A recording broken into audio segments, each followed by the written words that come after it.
పొలంలో first time ఒక పావు కిలో ఇవి బొబ్బర్లు తీసుకొచ్చి చల్లిన.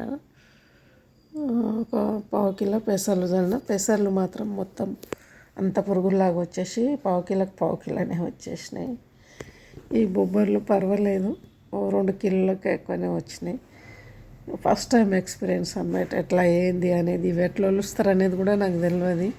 ఎండినాక కొట్టాలి, కట్టెతో కొడితే గింజలు వస్తాయని పనమ్మన్నది.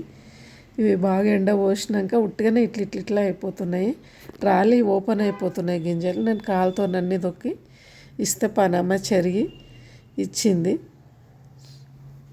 ఇది నా ఫస్ట్ ఎక్స్పీరియన్స్. ఇవి ఎట్లా ఎన్ని గింజలు వస్తాయి, ఎట్లా పండిస్తారనే తెలియదు. పొలంలో ఏదైనా వేసి ప్రయోగం చేయాలి అన్న ఉద్దేశంలో చేసిన.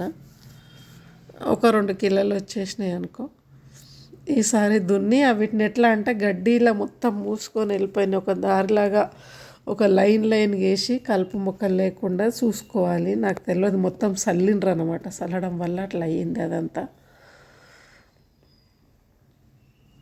గడ్డిలనే పోయినాయి, సగం కూడా గడ్డిలనే అంతా కలిసిపోయినాయి. ఏరుకొని తెచ్చుకోవడం అయింది. కలుపు ఎక్కువ వచ్చింది. ఈసారి మళ్ళీ ఒకసారి ప్రయోగం చేస్తా. మళ్ళీ ఇత్తనాలు వేసి. మొత్తం మీద మాత్రం వేసిన అన్ని గింజలే వచ్చినాయి. పెసర్లు ఎన్ని వేసిన అన్నీ వచ్చినాయి.